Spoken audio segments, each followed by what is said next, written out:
Okay, so this is going to be part two, and you really got to pay close attention here because I'm going to expose some more of the lies. Okay, it's kind of gonna kind of blow your mind. I'm going to do my best at showing it to you, but you got to retain the memory and kind of put it together. Even though I'm going to try to do the best I can to do that for you. This again is about calderas and obsidian, which is this type of rock. Okay, you'll see it along railroad tracks, but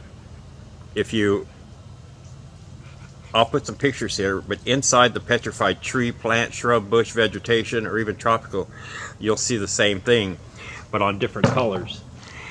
This is part of a tree, and you'll see the same thing inside there. It's different color. You'll see the same thing inside here. Okay, this is just rounded and smooth and not recognizable. There's a different kind. Okay, which leads me to, so they say flint. Okay, like arrowheads. Okay, comes from flint, but everything that I'm showing you just in this particular area, say in South Dakota, they call that flint, but it's just part of the tree remains. Okay, you got to remember this and keep it all together in your mind. And they call it like glass. Okay, but I'm telling you, it's just petrified tree remains, and when it petrifies, it could be different colors. I'll put a picture in during this video and you'll understand, but it doesn't matter what type of tree it's from. Whether it's black and glassy looking like this, you'll see this same glassy thing inside different kind of trees and colors. Okay, and that's what they made arrowheads from. Okay, and then in this particular video that I'm going to show, I will put certain things in as the video plays along. If you remember this, how the tree breaks down. Okay,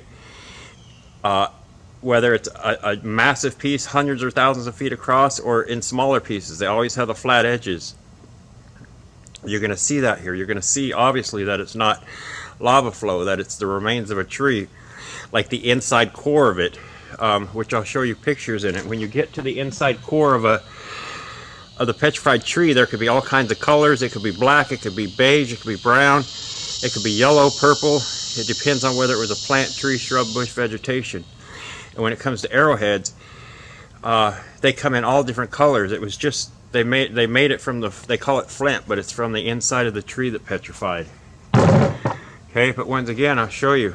This is what we're going to be discussing, but hopefully in your mind you'll be able to put all this together and understand what I'm showing you on this mass deception, because it's kind of on a different level now since from what I've been showing you. Okay, so I'll leave it at that.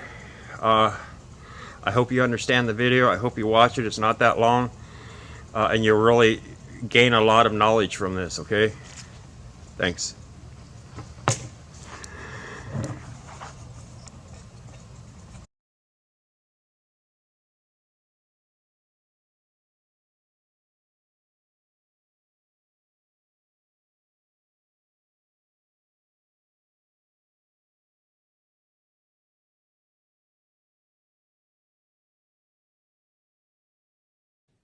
Amazing grace, how sweet the sound that saved a wretch like me. I once was lost, but now I'm found, was blind, but now I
Why is it?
Good afternoon from Sagebrush Country.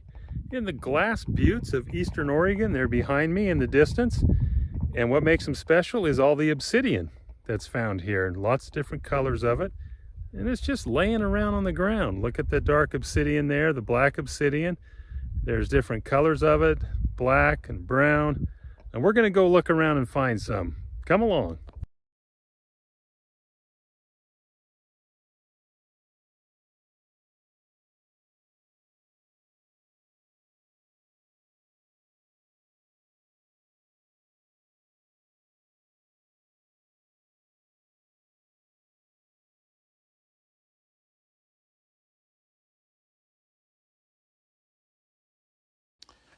Before we get to the treasure hunt part of this, just a little bit about the kind of sagebrush country this is. Glass buttes are pretty typical mid-elevation, big sagebrush, some bitter brush, and as you can see, some scattered western juniper. So we had never been here before and really didn't know what to expect. So we just drove up on the mountain and got really excited when we found these little black pieces of obsidian like I just showed you, and then got really excited. We found these bigger black pieces, and just like I'm showing you, they were just laying there and really fun to discover. So once we had found quite a bit of black obsidian, we wanted to find other colors of obsidian and found this beautiful brown zone where there was beautiful brown obsidian full of black streaks. And at first we would find promising pieces, and as I'm showing you here, kind of go to a lot of work to poke and prod and get them to come out. Later we would find that there was other places where it was much easier to find than this. But this gives you an example of how hard we sometimes work to get some of these pieces out of the ground.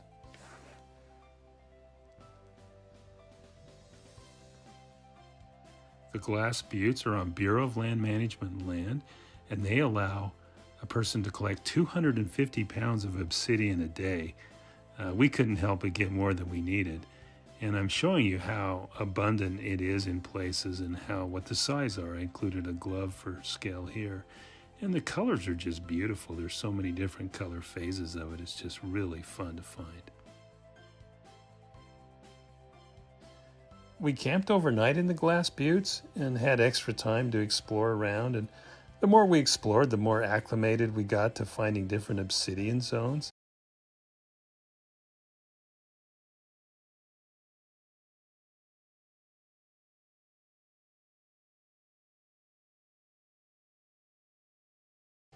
showing you an example here of one of the brown zones, and you can see how abundant it really got to be in places. We also found digging pits where people have dug for obsidian, and you'll see lots of little pieces of obsidian here, probably just little fractures from hitting bigger pieces with a hammer, because it does fracture really easily. So here's a black obsidian pit. We also found a brown obsidian pit with bigger pieces of obsidian there. I'll later put the coordinates in case you want to drive straight to these.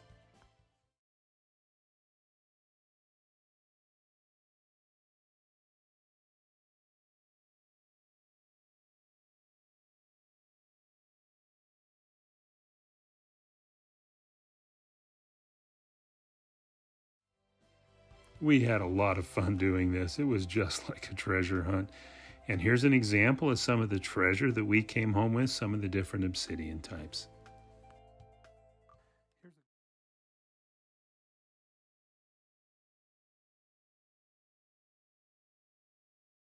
Everything glass, whether natural or synthetic, the primary ingredient in glass is silica.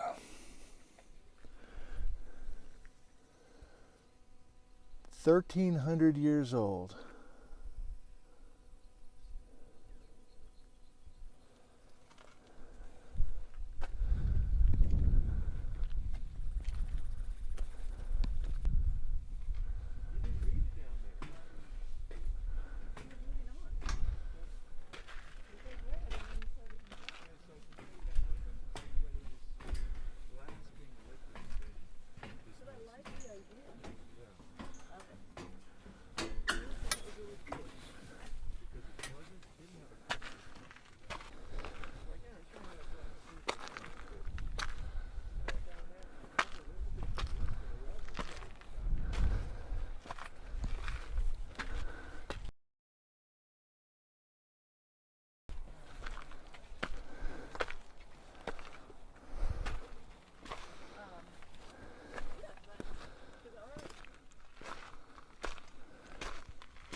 Hey everybody, welcome to Central Oregon and the big obsidian flow at Newberry Volcano, south of Bend, Oregon. I'm on vacation, and of course I can't stop making these videos. And so today's video is from a novice, me. I don't know hardly anything about the Newberry Volcano or Paulina Lake or explanations for these varied textures within this singular obsidian flow that's 1,300 years old. Oh boy. Oh boy. But it's impressive, I'll give you that. It's impressive.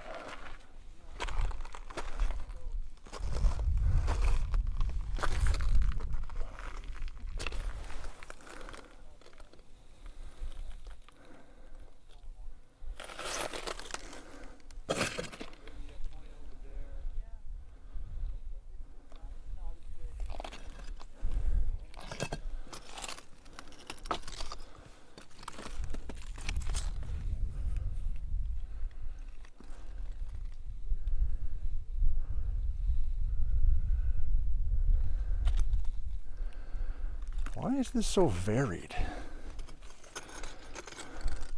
Why is there dense glass, like here? And why does that dense glass transition up to this banded vesicular zone? My goodness.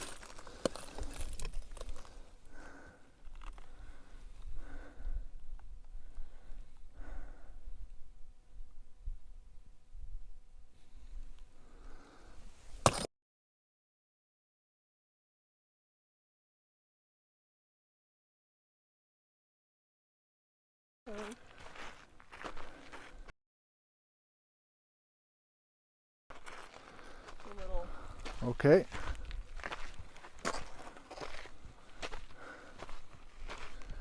Nice person that I met on the trail.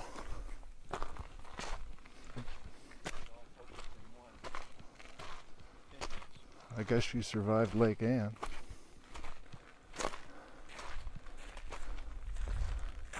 Oh, you're off. You're off. You're totally off. I listened to the request. Scott wants to be on, but Eleanor wants to be off camera. No?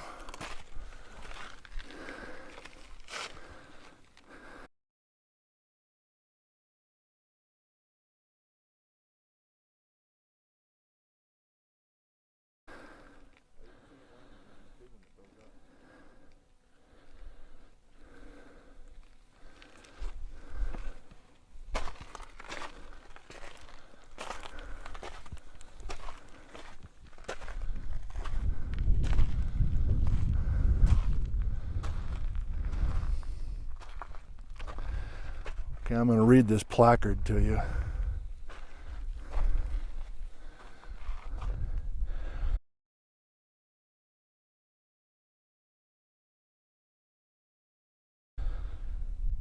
Where people lived near Obsidian, their lives and cultures were transformed. They used and celebrated the glassy gift of volcanoes to manufacture tools, weapons, jewelry, sculptures, and ceremonial objects.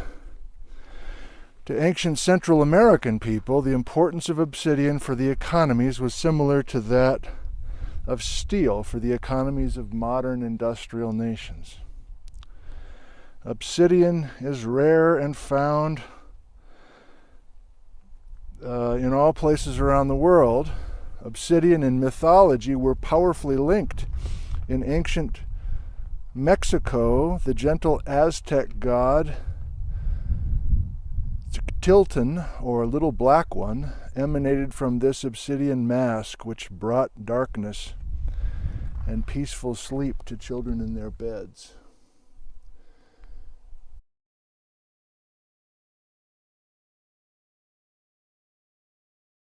As you come to know a little piece of the planet, even the tiniest rock can become very special to you. Oh, okay. But this Newberry volcano, I guess technically is in the Cascades, but it's a little bit off trend. It's a little bit further to the east. And obviously there's a different story here. What do you mean, obviously? Well, if you look at a map of Newberry volcano, the first thing that strikes you is that there's a circular caldera, and we're in the caldera now. We're in the Newberry caldera.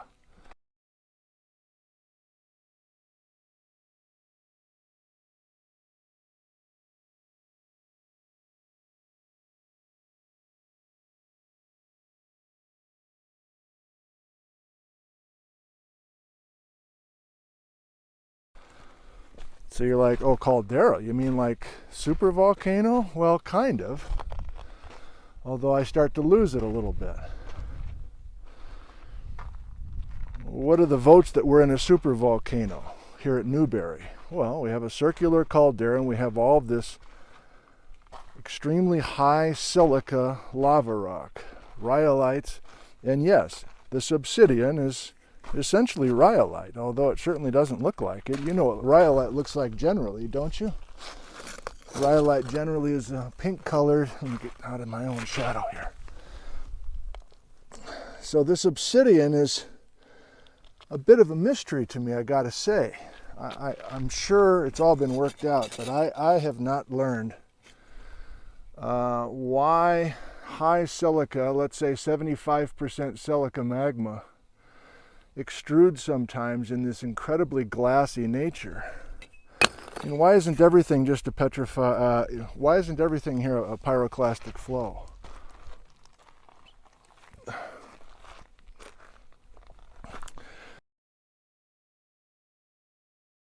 So there are hints of, more than hints, of supervolcano eruption. And yet the mystery is, we're here in the Cascades. So why would we have something that has some similarities to Yellowstone's caldera, Why would we have that in the middle of the Cascade Corridor?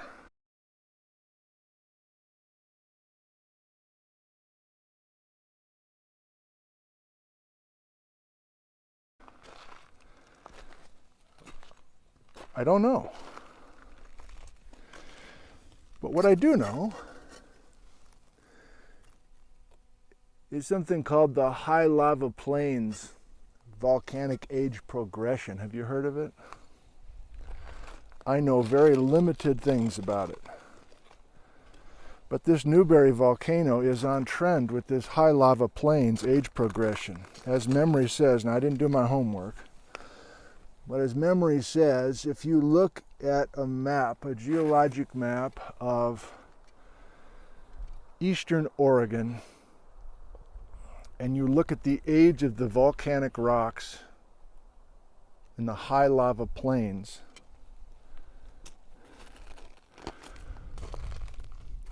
the rocks in extreme southeastern Oregon are generally about 10 million years old. And then as you start driving from extreme southeastern corner of Oregon across the high lava plains, you're driving northwest now. You're driving to Bend.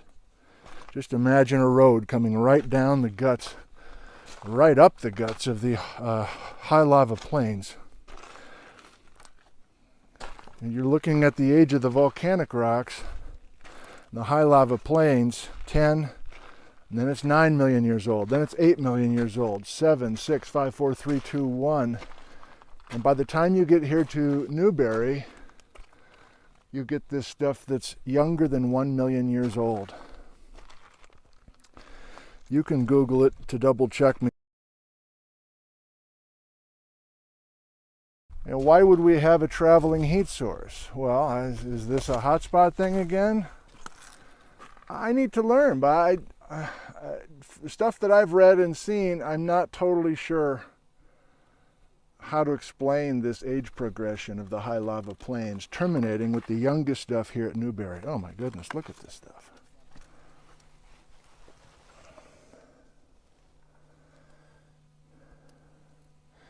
I think it's best to keep my mouth shut, mostly because there are local experts here that know a lot more about this geology.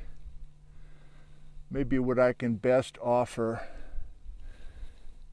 is simply a chance to observe this very simple little hike. This is a hike that your family can do. Even if you have young kids, they can do this loop.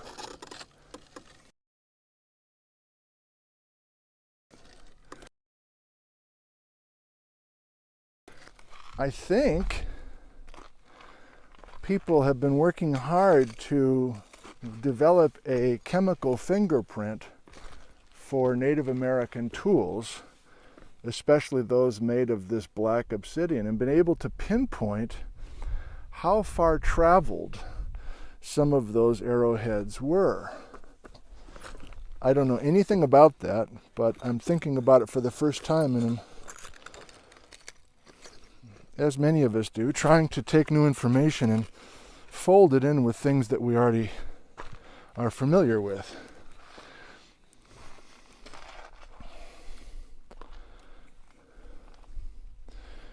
Okay, well, here we go. Let me read this.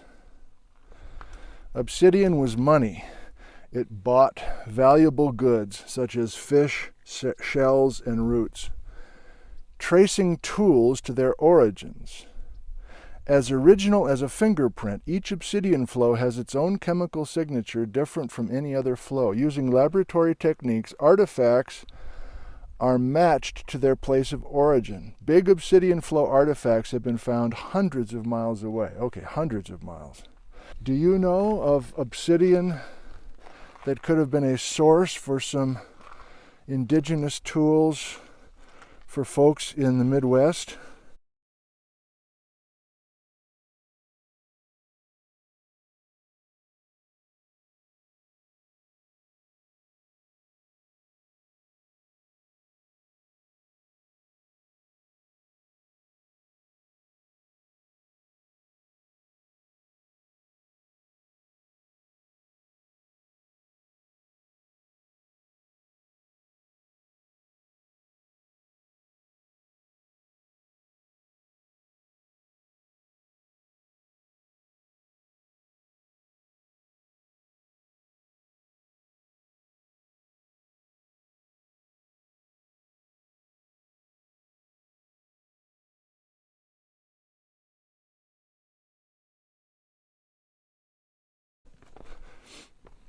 I can't think of a place besides some of these glass obsidian locations out here.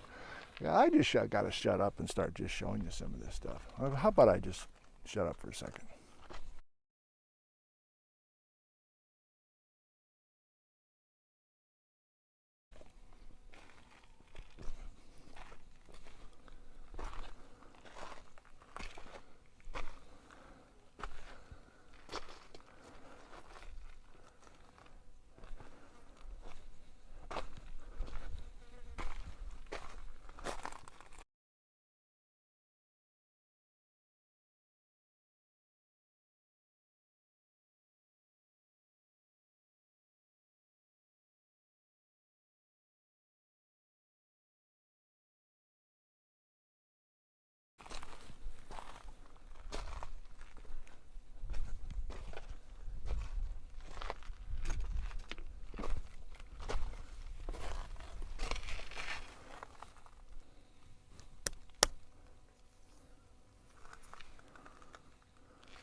I haven't cut myself yet.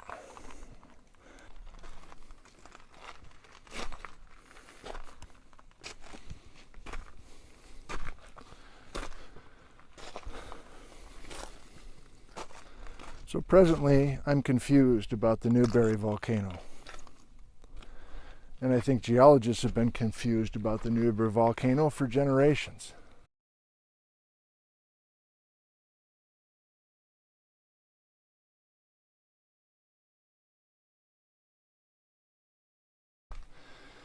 I'm sure this has been studied very carefully. I'm sure there's wonderful scientific papers to share.